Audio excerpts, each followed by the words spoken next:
Why will they listen? I've already told you, they need leverage in their collective bargaining agreement negotiation. These women already, half the WNBA right now is overseas.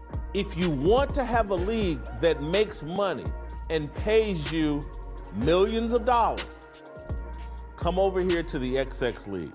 Playing in some foreign league right now because they don't make enough money during the WNBA season. Clark just signed a lifetime contract in Europe. Yeah, you heard that right, lifetime. What's going on? Why would the WNBA's brightest star leave for Europe? Let's break down this wild move and what it means for women's basketball. This is crazy, right? Caitlin Clark, the WNBA's golden girl, just flipped the script on everyone. Nobody saw this coming. She was supposed to be the face of the league for years to come, but now she's taking her talents across the pond, you know. What's even crazier, this decision could change everything for women's basketball. The WNBA, the fans, the other players, they're all going to feel this. We're talking about a seismic shift here. So what made Caitlin do it? Was it the money, the fame, or something else entirely? We're about to dive into all of it, the UPS, the downs, and everything in between. Trust me, you won't want to miss this. You'd think being a superstar would mean royal treat. Right? Wrong. Now, there's two ways to do it. You could have a rival league that operates during the summer up against the WNBA, or you could have a rival league that starts now to take care of themselves at the level they want to for all year. They're already playing in rival league. Why not start a rival league? Camila Cardoso, I can't remember what country she was flying off to go play. Maybe it was China, I can't remember. But you think Camila wouldn't say, oh, I don't have to leave the country and I can play basketball and I can get paid? Caitlin Clark's time in the WNBA was like a roller coaster, thrilling highs and stomach-dropping low. What pushed her to make this crazy decision? Let's talk about Clark's journey in the WNBA. This girl was on fire from day one. She wasn't just playing basketball, she was rewriting the game. TV ratings shot up 46% when she was on the court. That's not just good, that's game change. But here's where things get wild. Despite being the hottest ticket in town, Clark wasn't feeling the love from the league. You'd think they'd be falling over themselves to promote her, right? Nope, it was like they had a star player and didn't know what to do with her. Imagine this, you're breaking records, selling out arenas, and fans can't get enough of you. But when it comes to marketing campaigns, Clark was feeling sidelined, and not in the good way. It's like having a Ferrari and keeping it in the garage. Now, let's talk about what was happening on the court. Clark was getting hammered out there. She said it herself, I feel like I'm getting hammered, and everybody is physical with me, and opponents get away with things that other people don't get away with. That's not just frustrating, that's dangerous. Remember that playoff game where Clark got hit in the eye? It was bad, like serious injury bad. And guess what? No foul call. Fans were losing their mind. It wasn't just about a bad call, it was about player safety. But wait, it gets crazier. There was another game where Clark got fouled. So clearly, even my grandma could have seen it from her living room. And what did the refs do? Nothing, not a zip. Fans were ready to storm the court. Here's Clark playing her heart out, bringing in the crowds.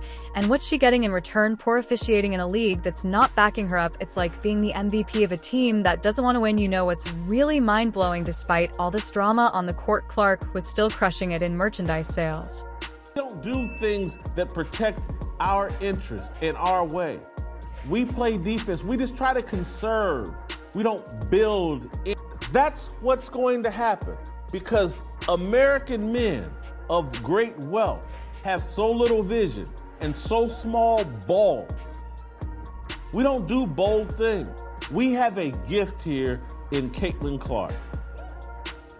Again, and I don't know fully where Caitlin Clark stands. She may be a closeted feminist. I know she grew up in a Catholic family. I know she went to Catholic schools. I know she's done a really good job.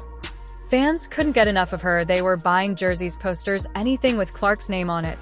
But did the WNBA capitalize on this? You'd think they would, right? Instead, it felt like Clark was fighting an uphill battle. She wasn't just playing against other teams, she was playing against a system that wasn't ready for her star power. It's like having a rocket ship, but no launch pad. All of this, the lack of promotion, the rough treatment on the court, the feeling of being undervalued, it was all building up. Clark wasn't just a player, she was a phenomenon, but the WNBA seemed stuck in old ways, not ready to fully embrace what she brought to the table. So what do you do when you're the biggest star in a league that's not treating you like one? When you're bringing in fans, boosting rating, and still feeling underappreciated? While you start looking at other options. You know what's really mind-blowing about this? Whole situation: when Clark started exploring her options, she stumbled upon a gold mine. Literally, the numbers we're about to dive into aren't just big, they're game-changing. Ever wondered what a superstar's true value looks like? Let's break it down. First, let's talk about that WNBA rookie salary. It's a whopping $76,000. Sounds pretty good, right? Well, hold on to your seats, because that's nothing compared to what Clark's actually worth. Here's where things get crazy. Clark's estimated Neal valuation, that's name, image, and likeness for those who don't know, is a jaw-dropping $3.5 million. That's not a typo, we're talking millions here, folks. And get this, she's ranked 4th among all NIL-eligible athlete, not just in basketball, not just in women's sports, but in all college sports. They don't know how to take advantage of this moment. Hey, we can do it. No different than, hey, we bought up some golfers for the Live Golf League. Hey, you know what? America and Americans, they're so stupid. Adam Silver, Kathy Engelbert, the people running the NBA and the WNBA, they are idiots. They don't know how to maximize this Caitlin Clark gift. We'll go money whip a bunch of these women's basketball players, and we'll start a rival league right there in America. That's insane. But wait, there's more. Remember that Nike deal we mentioned earlier? Well, it turns out it's even bigger than we thought. CLK signed an 8-year contract with Nike for $28 million. Yeah, you heard that right, $28 million. And it includes her own signature shoe. That's the richest deal ever signed by a female basketball player ever. Now, let's put this in perspective. Clark's WNBA salary is $76,000. Her Nike deal, that's about $3.5 million per year. Do you see the problem here? The league that's supposed to be the pinnacle of women's basketball is paying her a fraction of what she's worth. And here's where Europe comes in. European clubs have been offering more lucrative contracts to women's basketball players for years. We're talking 6- or 7-figure salaries, plus perks like housing and cars. Sudden L, that $76,000 WNBA salary doesn't look so hot. This isn't just about Clark, though, it's about the whole system. The WNBA has some of the best basketball players in the world, but they're not getting paid. Meanwhile, these same players can go overseas and make bank. No wonder Clark decided to sign that lifetime contract in Europe. But here's the real kicker: Clark's marketability is off the charts. She's not just good at basketball, she's breaking records left and right. She's the all-time leading scorer in NCAA Division I basketball history. That's men's and women's basketball, folk. She's a superstar in every sense of the word. So when you look at all this, Clark's decision starts to make a lot more sense. On one hand, you have a league that's offering her a salary that doesn't even come close to reflecting her value. On the other hand, you have European clubs ready to shower her with cash and a lifetime contract. It's not just about the money, though, it's about feeling valued and respected as an athlete. This whole situation highlights a bigger issue in women's sport. There's a huge gap between what these athletes are worth and what they're getting paid. Clark's frustration with the WNBA's treatment and compensation isn't unique, it's a problem that's been brewing for years. Here's a wild thought: what if Clark signing in Europe is actually the best thing that could happen to women's basketball in America? It sounds crazy, right? But sometimes you need to shake things up to make real change. And Clark just brought an earthquake to the court. And I can play against other women only? I'm going to tell you who's going to do this. Saudi Arabia. Play in the XX League, where Caitlin Clark and that league will draw a better audience, more people in the seats than the WNBA, and I don't have to be a tool for politics. Saudi Arabia or some foreign country is going to, they can see what I can see. Man, there's a lot of momentum behind Caitlin Clark. Think about it, Clark's decision isn't just about her career, it's about challenging the status quo. It's about showing the world that women's basketball is worth more than what the WNBA is offering.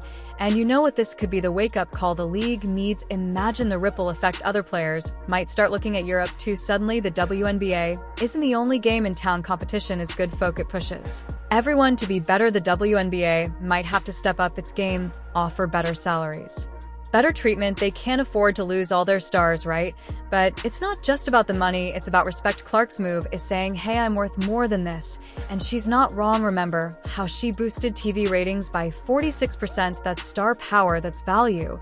And if the WNBA won't recognize it, someone else will. Now, let's talk about the global impact. Clark's move could turn women's basketball into a truly international sport. We're not just talking about American players going to Europe Anymore, we're talking about a global league where the best players from all over the world compete. How cool would that be? And get this, Clark's decision could inspire other female athletes in different sports too. It's like she's opening a door, showing them that there are other options out there. You don't have to settle for less just because that's how it's always been. But here's where it gets really interesting. Clark's move could actually make the WNBA stronger in the long run. How? By forcing them to innovate, to find new ways to attract and keep talent. Maybe they'll finally start marketing their stars properly. Maybe they'll find new revenue streams to boost those salaries. Remember Dawn Staley's words. She said, "I want to personally thank Caitlin Clark for lifting up our sport." That's huge. Clark isn't just changing her own future, she's lifting up the entire sport. She's making people pay attention to women's basketball in a way they never have before. And you know what? This could lead to a more competitive, more exciting future for women's basketball. Imagine a world where the best players are spread across different leagues, different counts. Every game becomes must-see TV. The level of play goes through the roof. But it's not just about the players, it's about the fans too. Clark's